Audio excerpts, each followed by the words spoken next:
Hello મિત્રો, welcome back to an UPSC GPSC ચેનલમાં. આજે આપણે છે ને તે જીઓગ્રાફીના બાકીના 25 જે એમસીક્યુ છે 2024ના પેપરના પીવાયક્યુ એ આપણે પૂરા કરીશું. બરોબર? તો 76મો ક્વેશ્ચન આપણે જોઈએ કે જોડકી જોડવાની છે કે કયો સાચો છે. બરોબર ને? આમાં તમને છે ને તે ના ખબર હોય ને તો તમારે ગોતવાની ટ્રાય કરવાની.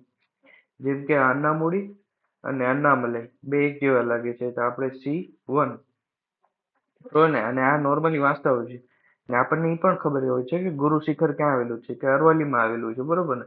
આ બે લોકેશન તો આપણે બેઝિક મેપિંગમાં વાંચતા જ હોય છે. તો આ બે કેન્સલ થઈ જાય ને ગુરુ શિખર અરવલ્લીમાં આવેલું છે તો A2 થઈ જાય, તો આન્સર આવશે આપણો B. હવે 78મો ક્વેશ્ચન જોઈએ કે પશ્ચિમ ઘાટમાં આવેલી સૌથી ઊંચી પર્વતમાળા એનું અન્ય નામ શું છે. બરોબર ને? તો આ બેઝિક ક્વેશ્ચન છે બધા. તેનું નામ છે સહ્યાદ્રી. પછી 79મો, ભારતના નીચે આપેલા ક્ષેત્રો ધ્યાનમાં લેવાના છે જે જૈવ વૈવિધ્યતા ધરાવતા હોય છે. જીવ વૈવિધ્યતા. બરોબર ને? તો બાયોડાયવર્સિટી હોટસ્પોટ ધરાવતા હોય છે. બરોબર ને? તો બાયોડાયવર્સિટી હોટસ્પોટ ક્યાં આવેલા હોય છે? તો પશ્ચિમ ઘાટમાં આવેલો છે અને પૂર્વ હિમાલયમાં આવેલા હોય છે. અરવલ્લીની ટેકરીમાં છે ને બાયોડાયવર્સિટી એટલી બધી વધારે. બરોબર ને? તો આવશે 1 અને 3. બધા મેપિંગ બેઝ ઉપર છે. જેમ કે આ જો સક્રિય જ્વાળામુખી, બેરન દ્વીપ, બેઝિક છે. આ બધા ટાઈગર રિઝર્વ્સ છે બધા ક્યાં આગળ આવેલા છે. સાચો નથી, સાચી જોડણી નથી ને ઈ જોવાની છે. તો આપણે જોઈએ કે પેલો નાગાર્જુન સાગર છે એ ટાઈગર રિઝર્વ ક્યાં આવેલો છે. નાગાર્જુન સાગર ટાઈગર રિઝર્વ એ આંધ્રપ્રદેશમાં જ આવેલો છે. બરોબર ને? લોકેશન સાચી છે. કમલાંગવા ટાઈગર રિઝર્વ છે એ અરુણાચલ પ્રદેશમાં આવેલો છે. માનસ છે એ તો ખબર જ હોય છે આસામમાં છે. પણ વાલ્મીકી છે ને એ છત્તીસગઢમાં નથી, બિહારમાં છે. બરોબર ને? તો આન્સર આપણો આવશે ડી. તો યાદ રાખવાનું વાલ્મીકી બિહાર, અને આ બધાના પણ હવે લોકેશન તમને યાદ હોવા જોઈએ. બરાબર ને? હવે 82મો ક્વેશ્ચન જોઈએ કે લોકોના ગ્રામ્ય વિસ્તારમાંથી શહેરી વિસ્તારમાં તરફ પ્રયાસ માટે કયો શબ્દ લેવામાં આવે છે. તો અર્બનાઇઝેશન. સિમ્પલ છે. માઇગ્રેશન ના કહેવાય, ઇમિગ્રેશન ના કહેવાય. બરોબર ને? કે માઇગ્રેશન ના કહેવાય. આને કહેવાય શહેરીકરણ, શહેર તરફ વળવું. પછી 83મો ક્વેશ્ચન છે કે ભારતની રાષ્ટ્રીય અને માથાદીઠ આવકના અહેવાલ અંગે કયું મંત્રાલય જવાબદાર છે. એ તો આંકડાશાસ્ત્ર અને કાર્યવાહી અમલીકરણ મંત્રાલય આ જ આવતી હોય છે. બરોબર ને? માનવ સંસાધન પણ નથી લેતી, યોજના મંત્રાલય પણ નથી લેતી, ને ગૃહ મંત્રાલય પણ એની પર કેપિટા ઇન્કમ ઉપર નથી લેતી. આન્સર આવશે સી જ આવશે. 84મો ક્વેશ્ચન જોઈએ કે ભીલ જાતિ વિશે પૂછ્યું છે પીજીવીટીસી માટે. બરોબર ને? આમાં તમને યાદ ના હોય ને તો કાં તો સ્કીપ કરી દેવાય, કેમ કે આમાં તમારી એક ભૂલ છે ને તમારો ક્વેશ્ચન ખોટો પડાઈ શકે છે. તો હું તો આ સ્કીપ જ કરું, પણ આનો આન્સર છે ને તો આપેલ તમામ આવે છે. પછી 85મો ક્વેશ્ચન છે કે નીચે રાજ્યો અને તેની મુખ્ય ભાષાની જોડણી સાથે જોડવાનું છે, કયું સાચું નથી ઈ જોવાનું છે. બરોબર ને? ને એક રીતે કઈ રીતે કહી શકાય કે જો આને ઓડ વન આઉટ કેમ કરી શકાય કે જો આ બધા છે ને નોર્થ ઈસ્ટ ના સ્ટેટ છે, નોર્થ ઈસ્ટ ના છે, ને અચાનક કયો આંધ્રપ્રદેશ અલગથી સાઉથ ઇન્ડિયન નો રાખી દીધો. બરોબર ને? તે આખો અલગ પાડી દીધો. મિઝોરમ, અરુણાચલ પ્રદેશ, નાગાલેન્ડ આ નોર્થ ઈસ્ટ ના ચાલતા હતા, ઓચિંતાનો એમણે સાઉથ ઇન્ડિયન નું કોઈ પણ રાજ્ય નાખી દીધો. તો આવી રીતે પણ તમે આન્સર સુધી પહોંચી શકો. તમને એક્ઝામમાં ના આવડે આવી રીતે તમે પહોંચી શકો. મેં તમને કીધું ને કે 4 ઓપ્શન માંથી તમારે 3 ઓપ્શન કંઈક અલગ કહેતો હશે, એક ઓપ્શન અલગ કહેતો હશે, તો એ એક ઓપ્શન જ તમારો આન્સર આવશે. છે જ તમારો આન્સર. બરોબર? પછી મેગા સિટી એ ખાલી જગ્યાથી વધુ વસ્તી ધરાવતા વિસ્તાર માટે કહેવામાં આવે છે. આમાં બધા માટે હોય છે કે મેગા સિટી કેને કહેવાય, કે આ કહેવાય. એમાં 10 મિલિયન આવે. બરોબર ને? આ બેઝિક છે બધું. 88મો ક્વેશ્ચન જોઈએ કે નીચેનામાંથી કયો દેશ શણ ઉદ્યોગના સંદર્ભમાં ભારત સાથે સખત સ્પર્ધા દર્શાવે છે. હવે તમને ખબર છે શણ ઉદ્યોગમાં પ્રતિસ્પર્ધા આપણી કોના સાથે ચાલે છે? ઓબ્વિયસલી બાંગ્લાદેશ સાથે. બરોબર ને? હવે એસી સ્પેશિયલ એગ્રીકલ્ચર ઝોન ની વાત કરે છે. સ્થાપના માટેની ઘડતર ભારત માટે પ્રથમ રાજ્ય કયું હતું? કઈ ટાઈમે કરંટ અફેરમાં હતું, બરોબર ને? તો એનો આન્સર આવશે ઉત્તરાખંડ. પણ તમને ના ખબર હોય ને, મારી શું ટ્રીક હોય છે ખબર છે આવા ક્વેશ્ચનમાં? ખોટો પડે તો ભલે પડતો, પણ જો આ રાજ્ય વિશે ક્વેશ્ચન પૂછ્યું ને અંદર ગુજરાત આપ્યું હોય ને, તો હું તો ગુજરાત જ ટીક કરું. કેમ કે અંદર ગુજરાત એટલે જ આપ્યું હોય કે પરીક્ષા ગુજરાતની છે, ગુજરાત આન્સર હશે ને તો જ ગુજરાત પૂછતા હશે. અને હું તો ગુજરાત જ ટીક કરું, પછી ભલે ખોટું પડે. 1 માર્ક્સ ગયો તો ગયો, બરોબર ને? 1 માર્ક્સ નહીં, 0.33 માર્ક્સ જવાના છે, તેનાથી વધારે કઈ એવું થાય નહીં, બરોબર ને? તો સામે તમારા 1-2 માર્ક્સ વધી જશે, એટલે લેવલ થઈ જશે એટલું બધું, બરોબર? હું તો ખોટો જ પાડું. જેમ કે તમે STI ના પેપરમાં જોજો કે ગુજરાત હતું તો મેં ગુજરાત ઉપર ટીક કરીને આવ્યો તો અને ક્વેશ્ચન સાચો પણ પડ્યો તો, બરોબર ને? તો આવી રીતે કરવાનું. પછી છે કે નીચેનામાંથી કયું પરિબળ જમીનમાં ઘટાડો તરફ દોરી શકે છે? ધરતીકંપના કારણે જમીનમાં ઘટાડો થાય? હા, થાય જ. જમીનના ધોવાણના કારણે થાય જ. કુદરતના પ્રવાહમાં અવરોધ થાય જ છે પાણીના.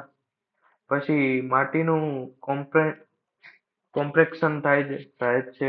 પછી હાઇડ્રો પાવર શું છે અહીંયા આગળનું? હાઇડ્રલ પાવર એક્ટિવિટીઝના કારણે થાય છે. આમાં એક કોઈ કારણ હોય કે 1% પણ એનું થતું હોય ને તો તમારો આ ઓપ્શન સાચો જ પડે. તો બધા જ થી થતું હોય તો, બરોબર ને? તો આન્સર આવશે આપેલ તમામ. ને આવા ક્વેશ્ચન આવે ને, તમારે તમારું છે ને ખોટું મગજ લડાવવાનું નથી. બધું આપેલ તમામ કરીને આવતું રહેવાનું. તમારું છે ને ખોટું મગજ દોડાવે હશો ને તો તમે આ ખોટું જ પાડશો કે હાઇડ્રલ પાવર પ્રવૃત્તિથી કેમ થાય? ના થાય. એવી મગજ નહીં લડાવવાનું. 1% પણ 0.1% પણ થતું હોય ને તોય આ ઓપ્શન સાચો પડી જાય, બરોબર ને? તમારે આપેલ તમામ જ પાડવાના. જો આસામ, ખાલી જગ્યા અને ઓરિસ્સાના જેવા રાજ્યોમાં એક વર્ષમાં ડાંગરના 3 પાક લેવામાં આવે છે, બરોબર ને? તો આવો કયો રાજ્ય છે?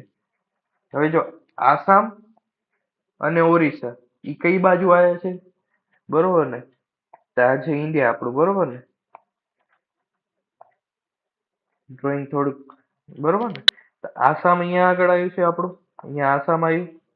પછી અહીંયા ઓડિશા આવ્યું આપણું. ને આપણે ઓપ્શનમાં જો હરિયાણા અહીંયા આવ્યું છે, પંજાબ અહીંયા આગળ આવ્યું, ને ઉત્તર પ્રદેશ અહીંયા આગળ આવ્યું, ને પશ્ચિમ બંગાળ ક્યાં આવેલું છે? તમે શું લાગે ઓપ્શન આન્સર કયો હશે? થયો અલગ પડી ગયો પશ્ચિમ બંગાળ આખો, બરોબર ને? આની આજુબાજુનો જ રાજ્ય આવી ગયો, થઈ ગયો ને? આવી રીતે મગજ લડાવવાનું છે. ખબર ના હોય ને તો મગજ લડાઈને આન્સર સુધી પહોંચવાનું છે. કે આ 3 રાજ્ય તો અલગ સાઈડ ના આવી ગયા, અને પશ્ચિમ બંગાળ આસામની બાજુનો જ રાજ્ય આવી ગયો. આન્સર ઓટોમેટિક ઈ હોય તો જ ઈ લોકો આપે. આ લોકોને પશ્ચિમ બંગાળ આન્સરની જગ્યાએ તમને મૂંઝવવું હોય તો આ લોકોએ અહીંયા આગળના મેઘાલય ને અરુણાચલ પ્રદેશ ને એ શું કામ ના કીધું? બરોબર ને? સમજો છો ને તમે એક્ઝામિનર નું માઇન્ડ છે? આ 91મો ક્વેશ્ચન એવો આવ્યો. પછી આમાં 85મો ક્વેશ્ચન એવો આવ્યો. તો એવો જાય ને, મેં તમને 2-3 ક્વેશ્ચન એવા બતાવ્યા. તમારે આવી રીતે મગજ લડાવવાનું છે. દખણના ઉચ્ચ પ્રદેશના અંતર્વર્તી પ્રદેશમાં વાર્ષિક 60 સેમીથી ઓછો વરસાદ. તેનું મુખ્ય કારણ શું છે? 60 સેમીથી ઓછો વરસાદ થાય છે એનું મુખ્ય કારણ શું છે? દખણના ઉચ્ચ પ્રદેશમાં, બરોબર ને? વર્ષા છાયાના ક્ષેત્ર પ્રદેશમાં છે. તે પવનની દિશાઓને સમાંતર સ્થિત છે.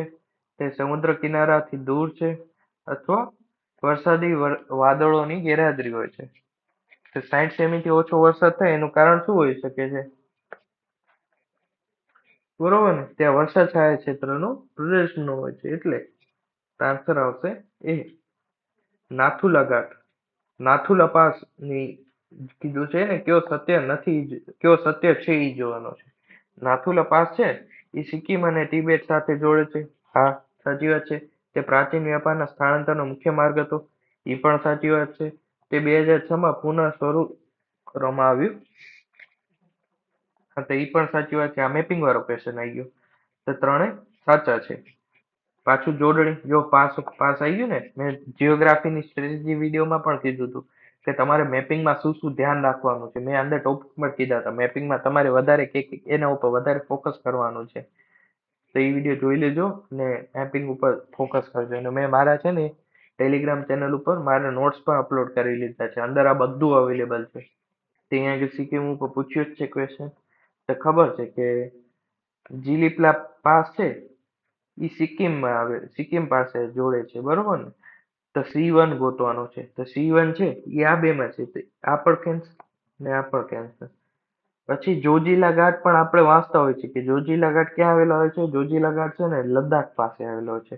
તો A4, તો આન્સર આવશે C. તો હવે યાદ રાખવાના છે કે જોજીલા પાસ લદ્દાખ પાસે આવેલો છે. પછી બારાલાચા પાસ છે એ હિમાચલ પ્રદેશમાં આવેલો છે. જીલીપલા પાસ છે એ સિક્કિમમાં આવેલો છે. નીતિ પાસ છે ને એ ઉત્તરાખંડમાં આપેલો છે, બરોબર ને? યાદ રાખવાના આવે. ને નાથુલા પાસ સિક્કિમમાં આવેલો છે. ભારતને દક્ષિણ અને ઉત્તર ભાગમાં વિભાજિત કરે કોણ કરે છે? તો કર્કવૃત. આ તો ક્યાંય આવતા જ નથી. 98મો ક્વેશ્ચન જોઈએ કે જેટ પ્રવાહના નામે ઓળખાતો પવનનો પટ્ટો ક્યાં જોવા મળે છે? બરોબર ને? જેટ પ્રવાહનો પટ્ટો ક્યાં જોવા મળે છે? તો વાતાવરણના ઉપરના સ્તરમાં જોવા મળે છે, બરોબર ને? પછી હરિકેનથી થતા નુકસાનને માપવા કયા સ્કેલનો ઉપયોગ કરવામાં આવે છે? હરિકેનથી જે નુકસાન થાય એને માપવા માટે કયો સ્કેલ ઉપયોગ થાય છે? તો આનો છે ને ફેક્ટ વાળો છે, તો આનો આન્સર આવશે સફીર સિમ્પસન સ્કેલ. હવે આજનો લાસ્ટ ક્વેશ્ચન છે, જીઓગ્રાફી અહીંયા પતી હશે. હવે આપણે આવતા વિડીયોમાં છે ને તે સાયન્સ ચાલુ કરશું, બરોબર ને? સાયન્સમાં છે ને બહુ બધી ટ્રીકો લાગે છે. વોર્નિંગ વર્ડ્સને તમારે આમાં છે ને કેવી રીતે એપ્લાય કરવાનો છે એ તમને બતાવીશ, બરોબર ને? તો 100મો ક્વેશ્ચન છે કે આબોહવાનું સૌથી મહત્વનું ઘટક કયું છે? તો વરસાદ છે, દબાણ છે, ભેજ છે કે તાપમાન? તો આન્સર આવશે તાપમાન. હવે 101મો ક્વેશ્ચન પણ એ છે ને તે જીઓગ્રાફીનો જ છે. જીઓગ્રાફી અને એન્વાયરમેન્ટ મિક્સ, કેમ કે આપણો સાયન્સ અને એન્વાયરમેન્ટ બંને ભેગા પૂછે છે, પણ આમાં કરાવી લઉં કેમ કે એન્વાયરમેન્ટના ક્વેશ્ચન હમણાં જીઓગ્રાફીને આપણે મેપિંગ બેઝ જોયા જ છે. તો તમિલનાડુ સરકારે તાજેતરમાં નીલગિરી તહાર સંરક્ષણ પ્રોજેક્ટ શરૂ કર્યો છે. તે નીલગિરી તહારના સંરક્ષણ માટેની પહેલ છે, બરોબર ને? આ બેઝિક એન્વાયરમેન્ટ આપણે વાંચીને ત્યારે વાંચતા જોઈએ છે. પહેલો ઓપ્શન સાચો છે. તમિલ સંગમ સાહિત્યમાં નીલગિરી તહારના બહુવિધ સંદર્ભો છે, એ પણ સાચી વાત છે. નીલગિરી તહાર એ લુપ્તપ્રાય પ્રજાતિ છે. તે પશ્ચિમ ઘાટમાં સ્થાનિક છે, બરોબર ને? આ છે, આ પશ્ચિમ ઘાટ આવ્યું. તો અહીંયા આગળ ખબર છે કે આ બાજુ છે કેરળ, તમિલનાડુ ને કર્ણાટક વચ્ચે છે ને આખું આ છે ઈ આખું નીલગિરી બાયોસ્ફિયર છે, તે એની વાત કરે છે. અને આવ્યું છે પશ્ચિમ ઘાટ તરફ. ત્રીજો ઓપ્શન પણ સાચો છે. આન્સર આવશે 1, 2 અને 3, બરોબર ને? હવે એક્ઝામને 50 દિવસ બચ્યા છે, તો એનો વિડીયો પણ હું બનાવું છું કે કેવી રીતે આપણે 50 દિવસનો ઉપયોગ કરીને પ્રીલિમ પાસ કરવાની છે. તો થેન્ક યુ.